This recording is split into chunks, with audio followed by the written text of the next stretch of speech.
오늘 주시는 하나님 말씀 누가복음 14장 25절부터 35절까지 말씀입니다. 한 절씩 읽겠습니다. 수많은 무리가 함께 갈새 예수께서 돌이키사 이르시되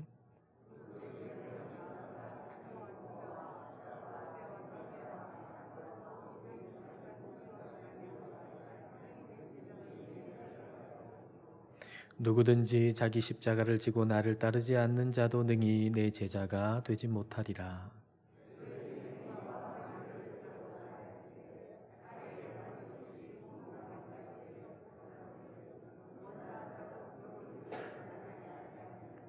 그렇게 아니하여 그 기초만 쌓고 능히 이루지 못하면 보는 자가 다 비웃어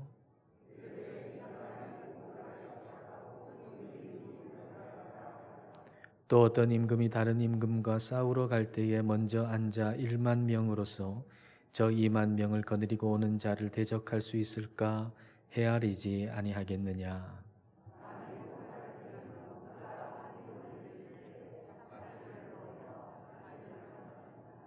이와 같이 너희 중에 누구든지 자기의 모든 소유를 버리지 아니하면 능히 내 제자가 되지 못하리라.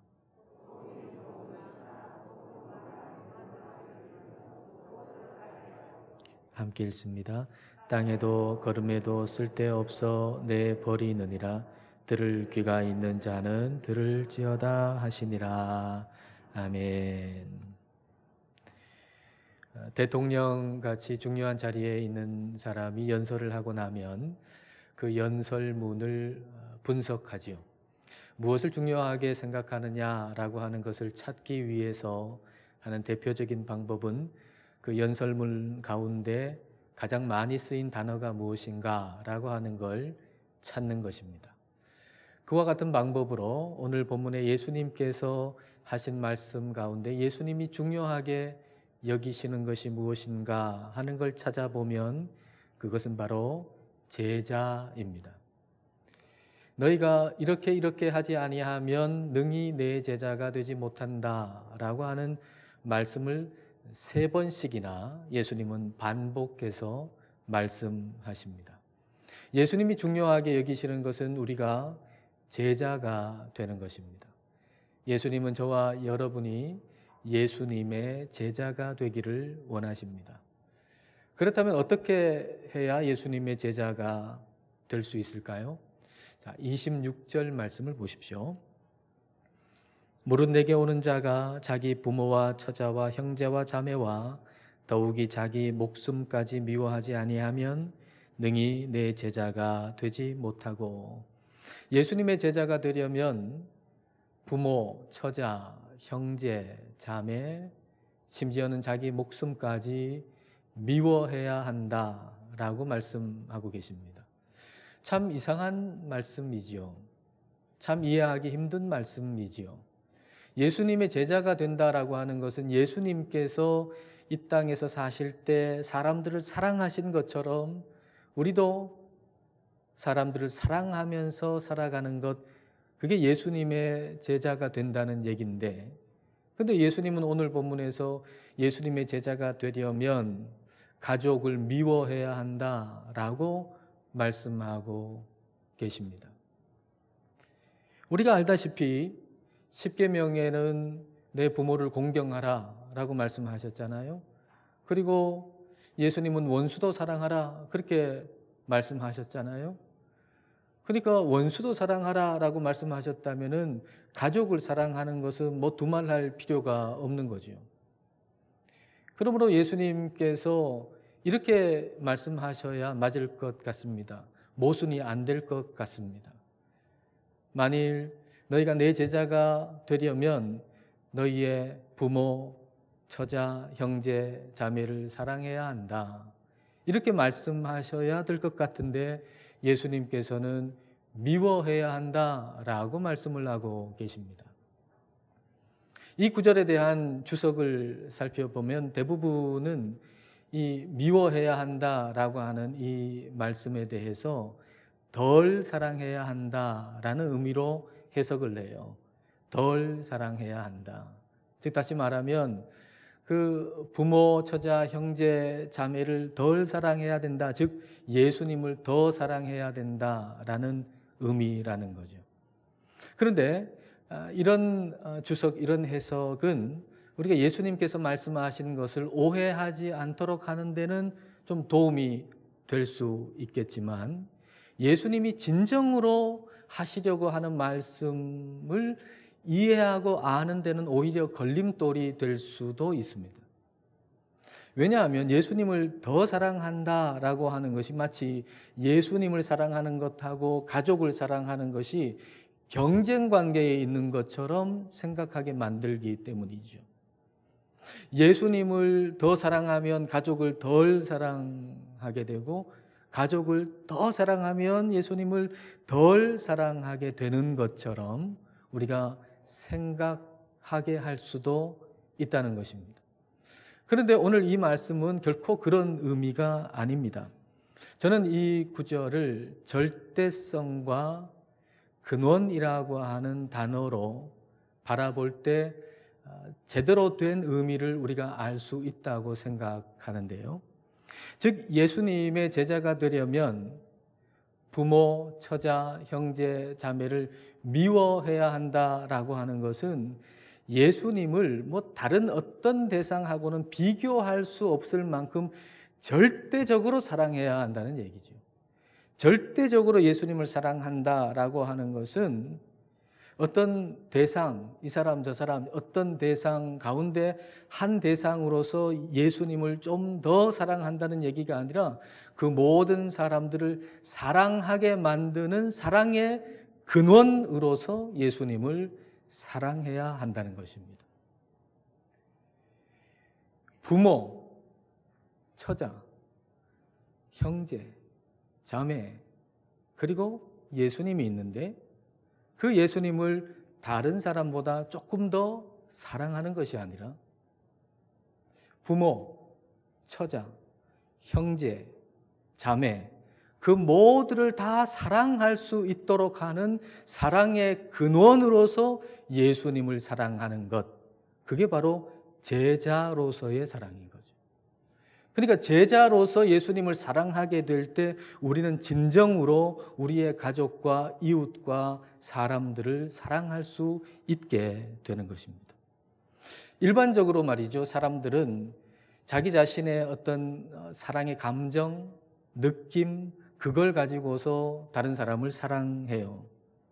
그런데 예수님의 제자는 내 안에 있는 어떤 사랑의 느낌, 감정, 거기서 나온 사랑이 아니라 사랑의 근원이신 예수님으로부터 공급받은 사랑으로 다른 사람을 사랑하는 겁니다.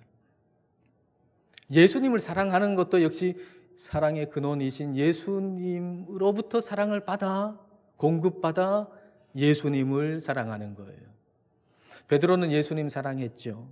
근데 베드로는 자기 안에 있는 어떤 하나님을 향한, 예수님을 향한 어떤 사랑의 느낌, 사랑의 감정, 사랑의 열정, 그걸 붙들고 예수님을 사랑했어요. 일종의 사랑의 현상을 붙든 거죠. 현상이라고 하는 것이 보이고 느껴지는 것 아닙니까? 근데 이 베드로 안에 있는 이 열정과 느낌, 감정, 이건 얼마나 강렬한지 너무나도 분명한 거예요. 내가 예수님을 사랑하는 느낌과 감정은 너무나도 분명하고 너무나도 확신하고, 그래서 이걸 붙들고서 예수님한테 말씀드리는 거지요. 다른 사람은 다 배반해도 나는 죽는 데까지도 예수님 따라갈 수 있습니다. 왜 그렇게 말씀드릴 수 있었냐 하면 자기 안에 그 감정, 열정, 이 느낌, 이게 너무나도 분명했기 때문이에요. 그런데 어떻게 됐나요? 그 분명한 느낌과 감정을 붙들고 예수님을 사랑했는데 그 예수님을 3번씩이나 모른다고 부인했습니다. 그 이후에 예수님께서 부활하신 다음에 이 베드로를 찾아오셨죠. 그리고 베드로한테 물으십니다. 네가 나를 사랑하느냐? 그때 베드로가 대답하기를 예, 제가 주님을 확실히 분명히 사랑합니다 라고 대답한 것이 아니라 예, 제가 주님을 사랑하는 줄 주님께서 아십니다. 라고 대답을 했습니다. 여러분, 이 대답의 의미가 뭘까요? 주님, 제가 주님 사랑하는 줄 주님께서 아십니다. 라고 하는 이 말의 의미가 뭘까요? 주님을 향한 베드로의 그 사랑이 자기 안에 있는 감정, 느낌을 붙들고서 사랑하는 것이 아니라는 얘기죠. 만약 자기 안에 있는 감정과 느낌을 붙들고 사랑하고 있다면 예수님한테 예수님 이번만은 확실합니다. 제가 예수님을 사랑합니다. 라고 대답했겠지요. 그런데 베드로는 더 이상 자기 안에 있는 그 느낌, 사랑의 감정, 그거 붙들고 예수님 사랑하지 않았어요. 사랑의 근원이신 예수님으로부터 온 사랑, 그것으로 예수님을 사랑한 거예요. 그러니까 사랑의 근원이신 예수님으로부터 사랑을 공급받았으니까 거기서부터 사랑이 나갔으니까 예수님이 아시잖아요. 주님, 제가 주님 사랑하는 줄 주님께서 아십니다. 사랑의 근원이신 주님으로부터 사랑이 흘러와 제가 그 사랑으로 지금 주님을 사랑할 수 있게 된 겁니다. 그렇게 얘기하는 거예요. 사랑의 근원이신 주님께서 저에게 사랑을 공급해 주시지 아니하시면 저는 주님 사랑할 수 없습니다. 그런 얘기죠. 이전에 베드로는 자기 안에 있는 사랑의 느낌, 사랑의 감정, 그 사랑의 현상을 붙들고서 예수님을 사랑했어요. 그 사랑의 느낌이 너무 강하니까, 그 사랑의 감정이 너무 강하니까 호언장담했던 거죠. 다른 사람은 다 떠나고 버릴지라도 나만큼은 예수님 끝까지 따라갑니다. 근데 그 감정, 그 느낌이라고 하는 것이 그렇게 강할 때는 그렇게 호언장담했는데 그런 사랑의 느낌, 감정보다 두려움의 감정이 더 크니까 이제는 그렇게 끝까지 따라가겠다고 하는 예수님을 3번이나 모른다고 부인할 수밖에 없었던 것입니다. 근데 이제는 사랑의 근원을 붙드는 거예요. 사랑의 근원을 붙드니까 우리의 사랑의 감정은 날마다 오르락내리락 하잖아요. 끝까지 주님 따라갈 수가 없어요. 끝까지 주님의 제자로 살 수가 없어요. 그러나 이제는 사랑의 근원을 붙든 거죠. 사랑의 근원은 변치 않아요. 그래서 사랑의 근원을 붙들 때 끝까지 예수님을 따라가는 제자가 될 수 있었고 예수님께서 이 세상에서 사람들을 사랑하신 것처럼 그렇게 사람들을 사랑하는 제자로서 살아갈 수 있었던 겁니다. 사랑하는 여러분, 여러분 가족을 사랑하십니까? 여러분 남편 사랑하십니까? 여러분 아내를 사랑하십니까? 별 자신이 없으신 것 같네요. 그러나 여러분 마음속으로는 아마 사랑할 겁니다. 대답은 안 하셨지만은 그러나 대단히 사랑할 겁니다. 그러나 여러분 한번 생각해 보십시오. 그 사랑이 여러분의 사랑의 현상을 붙들고 하는 사랑인가? 아니면 사랑의 근원을 붙들고 하는 사랑인가? 여러분이 지금 여러분의 가족을 또 여러분의 이웃을 성도를 사랑하는 그 사랑이 사랑의 현상을 내 느낌과 감정을 붙들고 하는 사랑인가? 아니면 사랑의 근원이신 예수님을 붙들고 하는 사랑인가? 라는 겁니다. 우리 안에 있는 사랑의 느낌, 감정, 그 사랑의 현상 붙들고 사랑하면 그 사랑 오래 못 갑니다. 처음에는 엄청나게 뜨거워도 그 결과는 증오와 배반과 배신이 될 수밖에 없습니다. 우리 숱하게 보잖아요. 그렇게 뜨겁게 사랑해가지고 그렇게 결혼을 했는데 그거 얼마 가든가요? 몇 년 못 갑니다. 그렇게 뜨겁게 사랑하고 그렇게 뜨거운 감정, 뜨거운 느낌 붙들고 사랑한 사랑은 결과적으로 증오로, 배반으로, 배신으로 끝날 수밖에 없는 겁니다. 그러므로 우리가 진짜 우리의 가족을 사랑하려면, 진짜 나의 배우자, 남편과 아내를 정말 진정으로 사랑하려면 우리는 사랑의 현상이 아니라 사랑의 근원이신 예수님을 붙들어야 합니다. 사랑의 근원이신 예수님을 붙들 때 우리는 진정으로 예수님을 사랑할 수 있고 예수님께서 사랑하셨던 것처럼 진정으로 사랑하는 제자로 살아갈 수가 있는 겁니다. 여러분, 우리는 우리 자신이 사랑의 근원이 아니라고 하는 걸 잊어서는 안 됩니다. 여러분, 저와 여러분은 사랑의 근원이 아니에요. 내가 사랑하는 게 아니에요. 사랑의 근원은 내가 아니랍니다. 내가 내 안에 감정이 끌어오를 때는 내가 사랑하는 것 같고 그 사랑이 식어버리면 더 이상 사랑할 수 없는 것 같이, 아니 그거는 사랑이 아니잖아요. 나는 사랑의 근원이 아니에요.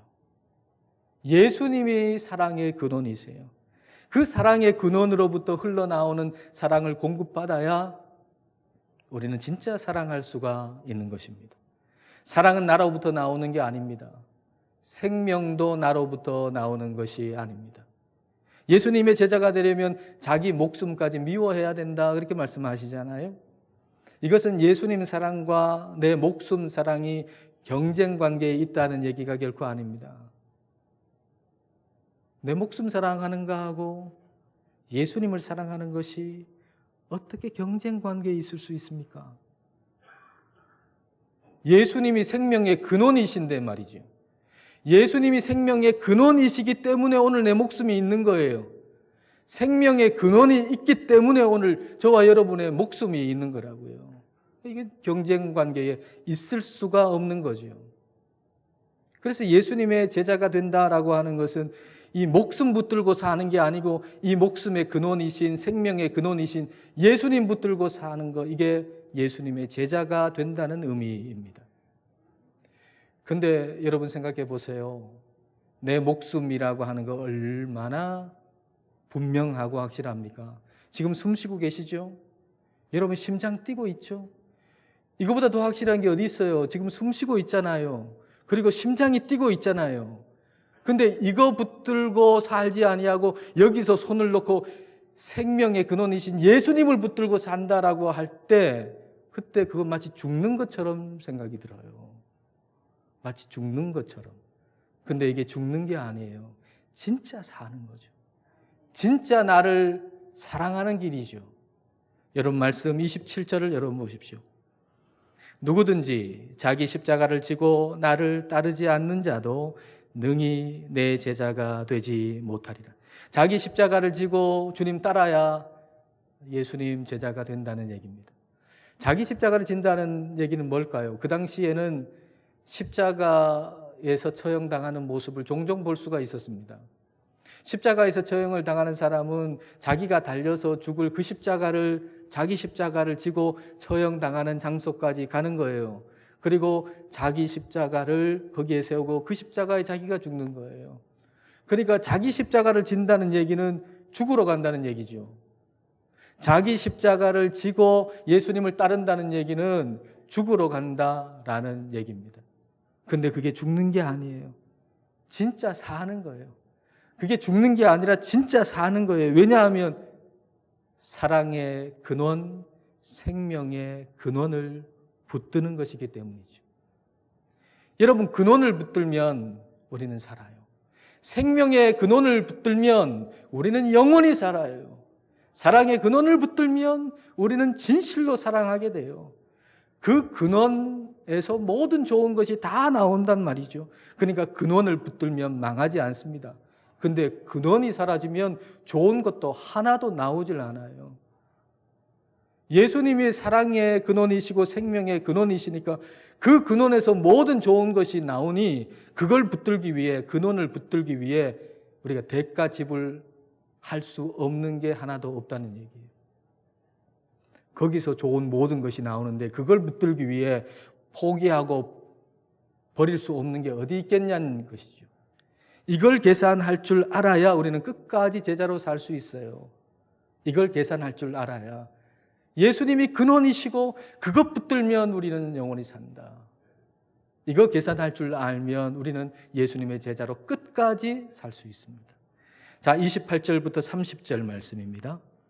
너희 중에 누가 망대를 세우고자 할진대 자기의 가진 것이 준공하기까지에 족할는지 먼저 앉아 그 비용을 계산하지 아니하겠느냐.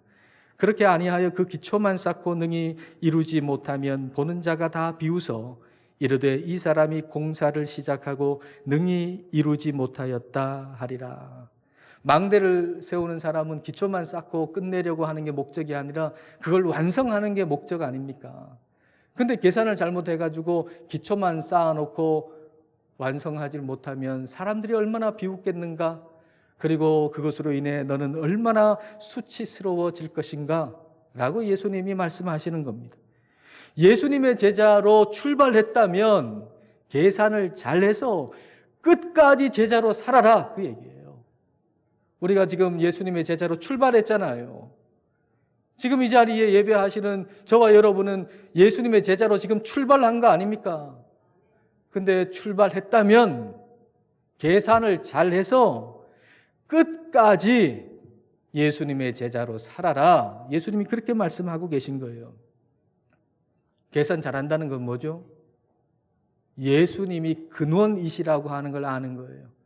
예수님이 사랑의 근원이시고 생명의 근원이라고 하는 걸 아는 거예요. 근원에서 모든 좋은 것이 다 나오잖아요. 그러니까 근원을 붙잡지 못하면 좋은 거 아무것도 없어요. 근원을 붙들면 거기서 모든 좋은 것이 나와요.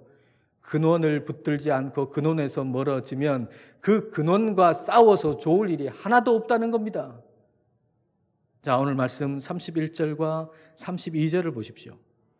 또 어떤 임금이 다른 임금과 싸우러 갈 때에 먼저 앉아 1만 명으로서 저 2만 명을 거느리고 오는 자를 대적할 수 있을까? 헤아리지 아니하겠느냐? 만일 못할 터이면 그가 아직 멀리 있을 때에 사신을 보내어 화친을 청할지니라. 어떤 임금이 다른 임금과 지금 전쟁할 판이에요. 근데 내 군사는 10,000명인데 저 임금의 군사는 2만 명이거든요. 아무리 계산을 해봐도 승산이 없어요. 그래서 싸움이 시작되기 전에 그 임금이 멀리 있을 때 사신을 보내가지고 화친한다. 그런 얘기입니다. 여러분, 사랑과 생명의 근원이신 예수님하고 화목하지 않고서는 될 일이 아무것도 없어요. 우리 하나님과 화목하지 않고 싸워서 될 일이 아무것도 없단 말이에요. 우리 하나님께, 우리 주님께 절대적으로 순종하지 않고는 우리는 진실되게 사랑할 수도 없고 제자로서 이 땅을 결코 살아갈 수가 없는 것입니다. 근데 이런 계산 못하면 말이죠. 이런 계산을 우리가 하질 못하면 제자로 출발은 멋지게 했는데 세상 사람보다 못하게 될 수밖에 없어요. 맛을 잃은 소금같이 되어버리고 마는 거죠. 맛을 잃은, 즉 자기의 본분을 잃은 소금. 어디 쓸데 있습니까? 다 버려지고 밟혀지고 아무 쓸데없는 거예요. 프로야구 투수 가운데서 승부 조작해가지고 그 대가로 돈을 받은 사람이 결국 그게 다 드러났다는 그런 기사를 읽은 적이 있어요.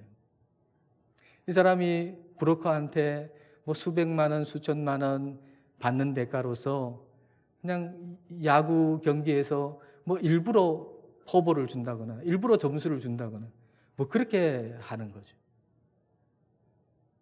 야구 선수로서의 본분을 잃어버렸잖아요. 자기의 본분을 알고 열심히 운동하고 열심히 그렇게 야구를 하면 연봉도 오를 거고 명예도 얻을 텐데 그 선수 잘 못 던지는 선수도 아니에요. 열심히 운동하면 그렇게 연봉도 오를 거고 명예도 얻을 텐데 그 돈 몇 푼 그거 더 얻으려고 그거 욕심 나가지고 일부러 공 잘 못 던져가지고 포볼 보내고 점수 주고 그래서 얻은 게 뭡니까? 다 잃어버린 거예요. 다. 맛을 잃은 소금처럼 되어버리고 만 것입니다.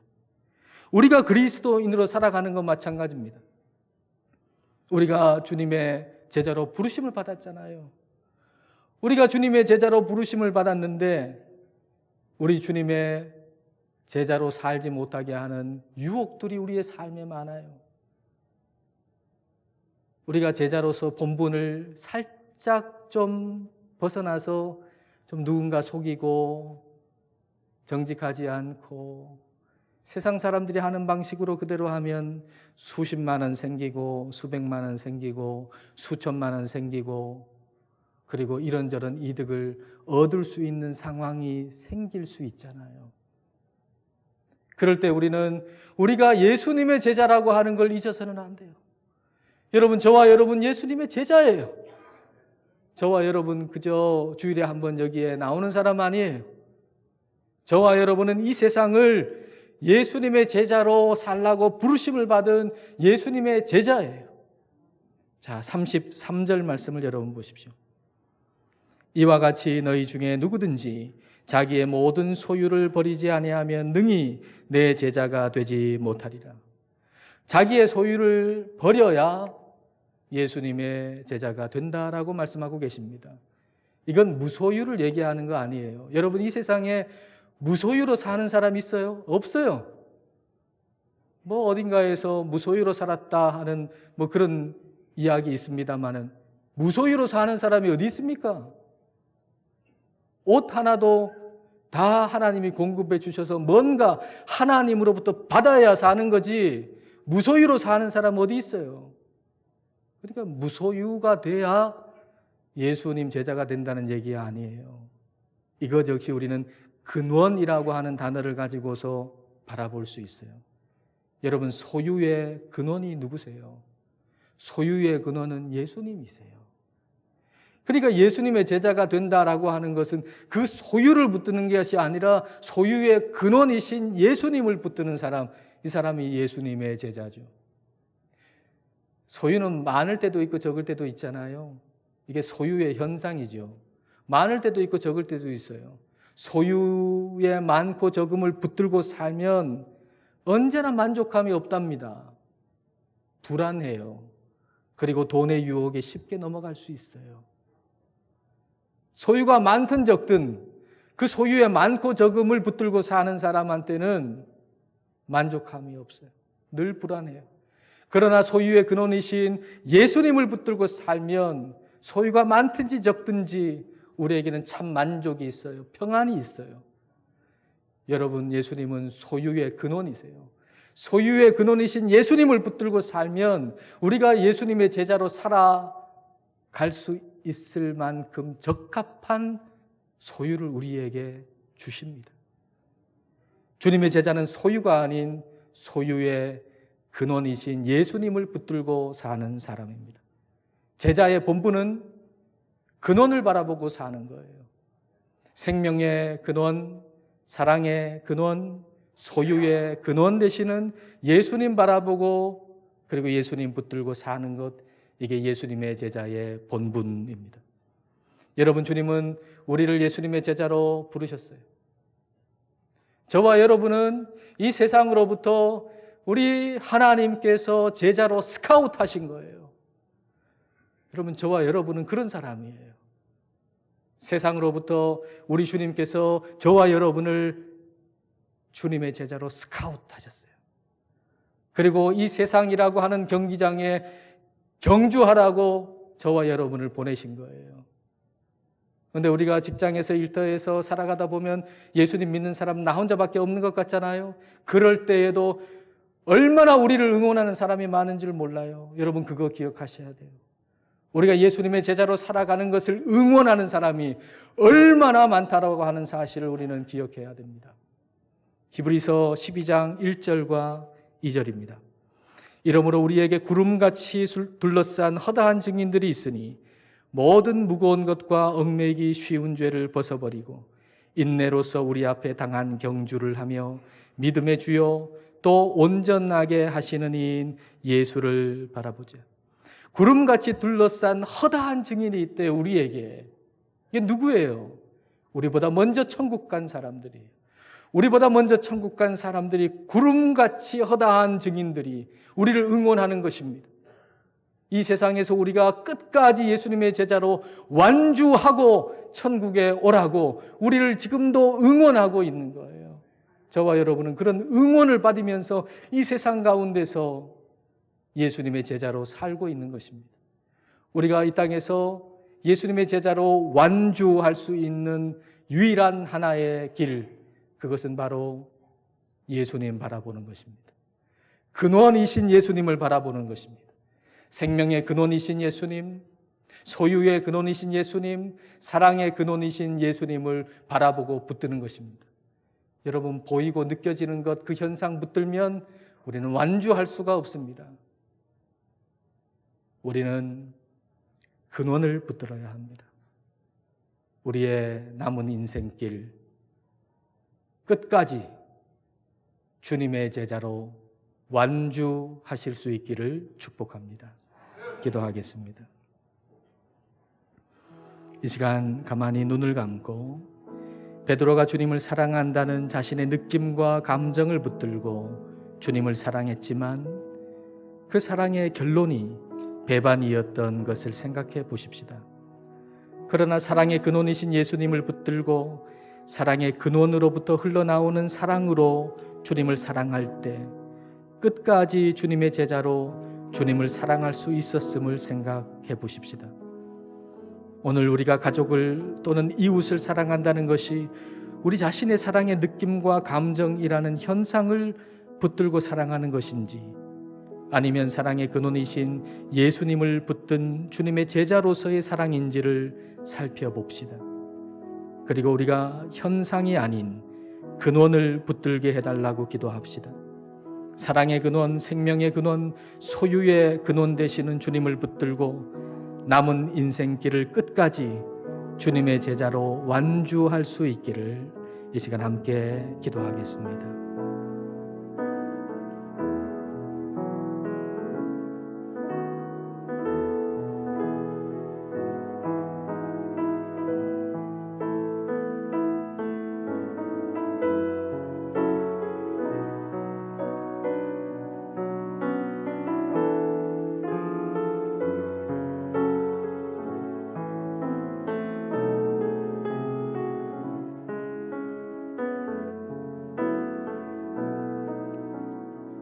모든 살아있는 것들을 살아있게 하시는 생명의 근원이신 하나님 아버지, 저희를 이 세상으로부터 부르시고 주님의 제자 삼으신 것을 감사드립니다.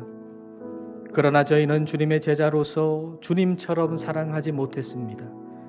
저희의 사랑의 감정과 느낌을 붙들고 사랑함으로 처음에는 뜨거웠던 사랑이 나중에는 원망과 증오와 배반이 되기도 했습니다. 사랑의 근원이신 주님, 저희가 사랑의 근원이신 주님을 붙들게 하셔서 근원에서 흘러나온 사랑으로 주님을 사랑하고 사람들을 진실하게 사랑하는 주님의 제자가 되게 하여 주옵소서. 또한 소유의 많고 적음을 붙들지 않게 하시고 모든 소유를 잊게 하신 소유의 근원 되시는 주님을 붙들게 하셔서 물질의 유혹에 흔들리지 않고 참된 만족을 누리며 남은 인생길을 끝까지 주님의 제자로 완주하게 하옵소서. 예수님 이름으로 기도드립니다. 아멘.